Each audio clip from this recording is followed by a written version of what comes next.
सभी का अग्रवाल क्लासेस में फिर से स्वागत है। आज हम एक नया चैप्टर स्टार्ट करने जा रहे हैं, जिस चैप्टर के बारे में मैं आज उस चैप्टर का थोड़ा सा बेसिक फंडामेंटल बताने की कोशिश करूंगा और नेक्स्ट वीडियो से हम न्यूमेरिकल शुरू करेंगे। चैप्टर का नाम है नॉट फॉर प्रॉफिट ऑर्गेनाइजेशन। अब से कुछ साल पहले ये चैप्टर हमारे 11th क्लास में था, लेकिन अब सीबीएसई ने उस चैप्टर को 11th क्लास से हटा के 12th स्टैंडर्ड में कर दिया। तो अब हम 12th की क्लास के लिए आज एक बेहद इंपॉर्टेंट टॉपिक शुरू करने जा रहे हैं, जिसका नाम है नॉट फॉर प्रॉफिट ऑर्गेनाइजेशन। और इस इंडिविजुअल चैप्टर की वेटेज सीबीएसई गाइडलाइंस के द्वारा 10 नंबर की बताई गई है। यानी ये चैप्टर हमारे सीबीएसई के अकॉर्डिंग 10 नंबर का चैप्टर आता है। देखो, चैप्टर का नाम फैमिलियर सा लगता है, यानी इस चैप्टर से पहले हम क्या समझ चुके हैं वो समझने की कोशिश करेंगे। चैप्टर का नाम है नॉट फॉर प्रॉफिट ऑर्गेनाइजेशन, यानी हम उन ऑर्गेनाइजेशन की बात कर रहे हैं जो ऑर्गेनाइजेशन प्रॉफिट के लिए काम नहीं करती। अब तक 11th स्टैंडर्ड में हमने जितने भी ऑर्गेनाइजेशन पढ़े हैं वो सारे ऑर्गेनाइजेशन प्रॉफिट के पीछे भागते थे।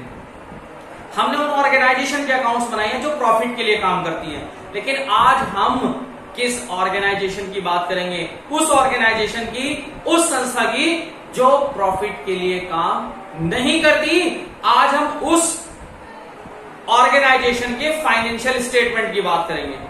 स्टूडेंट, बोर्ड पे देखिए जरा एक बार, आपको दिखाई दे रहा है चैप्टर का नाम नॉट फॉर प्रॉफिट ऑर्गेनाइजेशन। हमारी ऑर्गेनाइजेशन प्रॉफिट के लिए काम नहीं करती। आज हम उस ऑर्गेनाइजेशन के फाइनेंशियल स्टेटमेंट की तरफ ध्यान देंगे। स्टूडेंट, अगर हम फाइनेंशियल स्टेटमेंट में ध्यान दें, इस चैप्टर को शॉर्ट फॉर्म में एनपीओ भी बोलते हैं।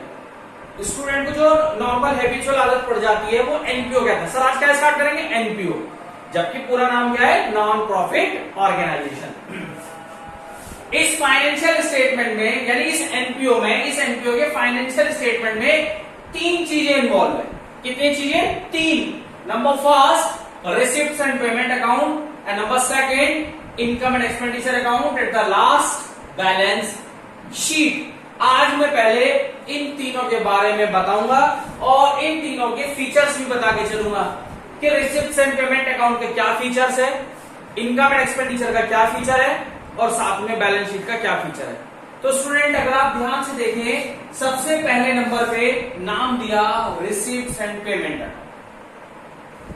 नाम से समझ में आ रहा है, रिसिप्ट्स पैसे को रिसीव करना, पेमेंट आपने अपने हाथ से किसी को पैसा पेड कर दिया। यानी अगर हम बात करें, देखिए मैंने इसका एक प्रैक्टिकल छोटा सा फॉर्मेट में बना के दिखाया, रिसिप्ट्स एंड पेमेंट अकाउंट। इसकी 2 साइड होती है, डेबिट और क्रेडिट। ये रिसिप्ट्स और ये पेमेंट। 11th क्लास में हम लोगों ने एक चैप्टर पढ़ा था कैश बुक का, तो वहां पर हम कैश बुक बनाते थे। उस कैश बुक में यही तो होता था, जितना कैश आपके पास आया वो सब डेबिट साइड में और जितना कैश आपके पास से गया है वो सब क्रेडिट साइड में जाता था। वहां पर हम क्या डालते थे? Particular amount, particular amount. लेकिन यहां पर क्या चेंज हो गया? Receipts amount, payment amount. यानी यहां पर हम वही सारा क्राइटेरिया फिल करेंगे जो हमने कैश बुक में पढ़ा था। लेकिन आज हमारे उस टॉपिक का नाम चेंज हो गया, जिसको हम क्या कहने लगे? Receipts and payment account. All receipts receipt side में एंड ऑल पेमेंट्स इस पेमेंट साइड। इसमें कुछ फीचर्स आते हैं, इसके कुछ फीचर्स है, जरा समझने की बात करें। ये जो रिसिप्ट्स एंड पेमेंट अकाउंट है स्टूडेंट, इसकी नेचर रियल नेचर की। आपने 11th में 3 अकाउंट पढ़े थे, पर्सनल, रियल और नॉमिनल। पर्सनल, रियल और नॉमिनल। तो ये रिसिप्ट्स एंड पेमेंट अकाउंट, इसकी नेचर जो बताई गई वो रियल अकाउंट बताई गई। अब हम इसी की बात करेंगे, बेसिस ऑफ प्रिपेयरिंग। ये भी टॉपिक हमने 11th में पढ़ा था। बेसिस ऑफ अकाउंटिंग 2 बताए थे, अगर आपको याद आ रही हो। 11th में पढ़ी होंगी आप लोगों ने। बेसिस ऑफ अकाउंटिंग 2 प्रकार की थी, कैश बेसिस और एक्रूअल बेसिस। कैश बेसिस में हम सिर्फ वही ट्रांजेक्शंस रिकॉर्ड करते थे, फाइनली मेरे पास या तो कैश आ गया हो या फाइनली मेरे पास से कैश जा चुका हो। तो यहां पर जो ये रिसीप्ट्स एंड पेमेंट है, इसकी जो बेसिस है वो कैसी है? Cash basis. इसकी जो बेसिस है वो कैसी है? Cash basis. यानी यहां पर हम जितनी भी ट्रांजेक्शन रिकॉर्ड करेंगे वो कैश बेसिस के फॉर्म में रिकॉर्ड करेंगे। मतलब फाइनली आपके पास जो कैश आ चुका है वो रिसिप्ट में लिखेंगे, जो आपकी जेब से फाइनल पैसा जा चुका है उसको आप पेमेंट साइड लिखेंगे। तीसरे नंबर पे कैपिटल एंड रेवेन्यू, यानी जब पैसा आता है जाता है वो दो प्रकार से आता है, या तो वो रेवेन्यू नेचर का होगा या वो कैपिटल नेचर का होगा। कैपिटल नेचर का मतलब हम उसका बेनिफिट आने वाले कुछ सालों बाद लेंगे, या उसका बेनिफिट हम कुछ सालों तक लेते रहेंगे। और रेवेन्यू नेचर जो हम नॉर्मल रूटीन में काम करते हैं, नॉर्मल रूटीन में होने वाले जितने भी पेमेंट्स होते हैं वो सारे रेवेन्यू कहलाते हैं। अब कैपिटल और रेवेन्यू रिसिप्ट्स भी हो सकती है, पेमेंट भी हो सकते हैं। तो यहां पर दोनों ट्रांजेक्शंस को रिकॉर्ड किया जाएगा, आइदर रिसिप्ट्स कैपिटल और रेवेन्यू, आइदर पेमेंट कैपिटल और रेवेन्यू। चाहे रिसिप्ट्स आपकी कैपिटल नेचर की और रेवेन्यू रिकॉर्ड कर लो, चाहे पेमेंट आपका कैपिटल और रेवेन्यू, उसको आप पेमेंट साइड में रिकॉर्ड करोगे। यानी फाइनली क्वेश्चन को देख के, ट्रांजेक्शन को देख के अगर हमें लगता है कि सर ऐसा पढ़ के ऐसा लगता है कि मेरे पास कैश आ चुका है, अगर कैश आ गया कंफर्म है रिसिप्ट साइड आपको लिखना ही पड़ेगा। सेम फॉर दैट पेमेंट, आपको लगता है कि कैश जा चुका तो भैया किसी से बिना पूछे पेमेंट साइड रिकॉर्ड कर दो, चाहे वो पेमेंट कैपिटल नेचर की फॉर्म में हुआ हो, चाहे वो पेमेंट रेवेन्यू नेचर की फॉर्म में हो। पीरियड बहुत अच्छा पॉइंट है स्टूडेंट, ध्यान रखना। पीरियड मतलब हमारे पास 3 ईयर होते हैं जी। इनको सर 3 ईयर कैसे हो गए?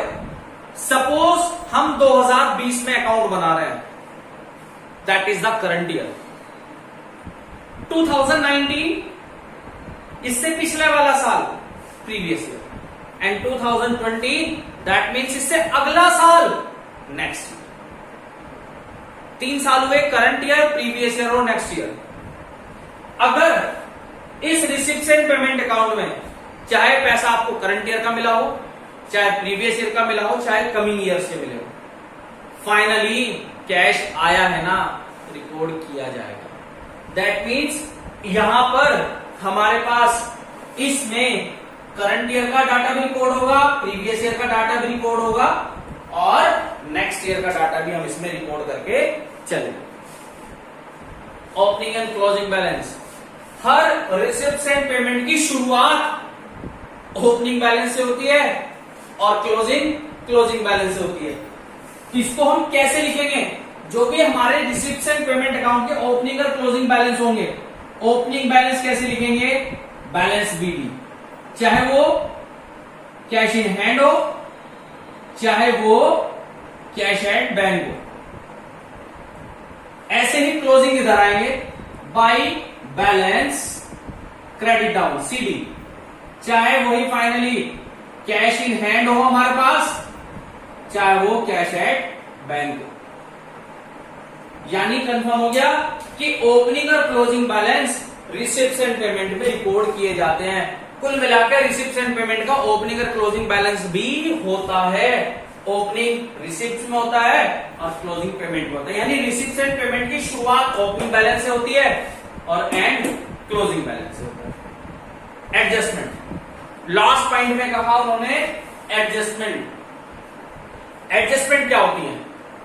11th में भी हम लोगों ने फाइनेंशियल स्टेटमेंट का चैप्टर पढ़ा था। आउटस्टैंडिंग, एरियर, प्रीपेड, एक्रूड, अनएक्रूड, याद आ रही होंगी? हाँ बिल्कुल याद आ रही होंगी।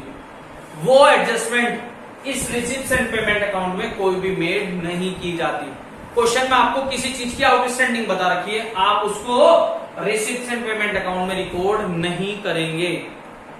कोई प्रीपेड बता दिया, कोई एक्रूड इनकम बता दी, कोई अनएक्रूड इनकम बता दी, आप किसी भी प्रकार की एडजस्टमेंट इस रिसिप्ट एंड पेमेंट अकाउंट में रिकॉर्ड नहीं करोगे। तो स्टूडेंट ये तो बात हुई रिसिप्ट एंड पेमेंट की। अब हम बात करेंगे इनकम एंड एक्सपेंडिचर की। देखिए दूसरे नंबर पे दूसरा फाइनेंशियल स्टेटमेंट में हमारे पास जो अकाउंट बनता है that is name is income and expenditure account. पहली साइड एक्सपेंडिचर की होती है, दूसरी साइड इनकम की होती है। इसकी जो नेचर है वो नॉमिनल की नेचर है। यानी हम लोगों ने 11th में एक टॉपिक पढ़ा था प्रॉफिट एंड लॉस अकाउंट का। फाइनेंशियल स्टेटमेंट भी पढ़ा था, प्रॉफिट एंड लॉस अकाउंट। उसमें क्या होता था, जितने भी एक्सपेंसेस होते थे सब आप डेबिट में लिखते थे और जितनी भी आपकी इनकम होती थी सब क्रेडिट में लिखेंगे। सेम यहाँ भी वही बात है, लेकिन वहां भी पर्टिकुलर अमाउंट, लेकिन यहाँ पर नाम चेंज हो गया, एक्सपेंडिचर अमाउंट, इनकम और अमाउंट। अब यानी बात तो क्लियर हो गई कि जितने भी मेरे एक्सपेंडिचर होंगे वो यहाँ पर आएंगे और जितने भी मेरी इनकम होंगी यहाँ पर आएंगे। लेकिन याद रखना, यहाँ पर जो एक्सपेंडिचर आएगा वो रिवेन्यू नेचर का आएगा। अगर आपने कोई कैपिटल नेचर का एक्सपेंडिचर किया है वो यहां पर नहीं आएगा। अभी हम फीचर्स में पढ़ेंगे, अपना आप समझ में आ जाएगी। सबसे पहला इनकम एंड एक्सपेंडिचर का पहला फीचर है नेचर। इसकी नेचर नॉमिनल अकाउंट कहलाती है। Basis of accounting, cash basis तो कहां रिकॉर्ड किया था, रिसिप्ट्स एंड पेमेंट में, और यहां पर जो बेसिस फॉलो किया जाता है वो एक्रुअल बेसिस होता है। यानी एक्रुअल बेसिस का मतलब आप ट्रांजैक्शंस को रिकॉर्ड करे होंगे चाहे आपने पेड करी हो या ना करी हो। एक्रुअल बेसिस, यहां पर बेसिस जो है एक्रुअल बेसिस पे फॉर्म किया जाएगा। ये वाला पॉइंट ध्यान से सुनना स्टूडेंट, बहुत कंफ्यूजन डालने वाला है। कंफ्यूजन यहां तो बहुत अच्छा लगेगा, लेकिन जब इसकी न्यूमेरिकल करेंगे तो कंफ्यूजन आ जाता है कई बार। अकाउंटिंग पीरियड, इस अकाउंटिंग पीरियड में होता क्या है, वहां पर जब हमने रिसिप्ट्स एंड पेमेंट में अकाउंटिंग पीरियड की बात करी थी तो स्टूडेंट याद आ रहा होगा, हमने तीनों प्रकार के, तीनों ईयर का डाटा हमने इसमें रिकॉर्ड किया था। आपको करंट ईयर में पैसा रिसीव होना चाहिए, चाहे वो करंट ईयर का मिला हो, चाहे प्रीवियस ईयर का, चाहे नेक्स्ट ईयर का, आपने सारे को रिकॉर्ड किया।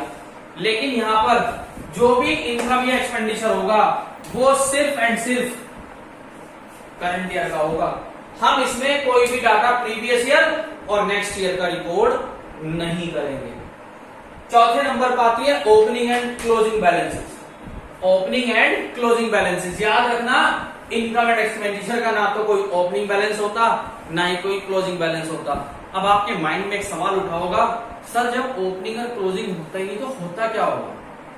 बिल्कुल सही जवाब, आपके सही क्वेश्चन आपके माइंड में आया। इसका आंसर मैं बताता हूं। यहां पर हमने, क्योंकि हम उस ऑर्गेनाइजेशन के अकाउंट पढ़ रहे हैं जो प्रॉफिट के लिए काम नहीं करती। 11th में तो हमने उसको नेट प्रॉफिट या नेट लॉस निकाल लिया था, यहां तो प्रॉफिट लॉस भी नहीं आनेगा क्योंकि इस ऑर्गेनाइजेशन को प्रॉफिट होता ही नहीं। लेकिन कुछ तो होता होगा, बिल्कुल होता है स्टूडेंट, ध्यान से सुनेंगे। अगर आपकी इनकम ज्यादा है और उस इनकम में से आपने एक्सपेंस कर दिए सारे, उसके बाद भी पैसा बचा हुआ है, दैट इज सरप्लस। क्या कहलाएगा स्टूडेंट? सरप्लस। और मतलब अगर हमारी एक्सपेंसेस ज्यादा हैं, अगर हमारा एक्सपेंडिचर ज्यादा है और इनकम कम है, जो पैसे की कमी आती है उसको हम डेफिशिएंसी बोलते हैं। क्या बोलते हैं? डेफिशिएंसी। इनकम ज्यादा है, एक्सपेंडिचर कम है तो सरप्लस, और एक्सपेंडिचर ज्यादा है, इनकम कम है तो डेफिशिएंसी कहलाती है। क्या कहलाती है? डेफिशिएंसी। उसके बाद आती है एडजस्टमेंट। अब यहां पर हम समझ चुके थे, यहां पर किसी प्रकार की कोई भी एडजस्टमेंट नहीं की जाती। लेकिन अगर हम बात करें इनकम एंड एक्सपेंडिचर की, अकाउंट की, तो उसमें हर प्रकार के एडजस्टमेंट को रिकॉर्ड किया जाएगा।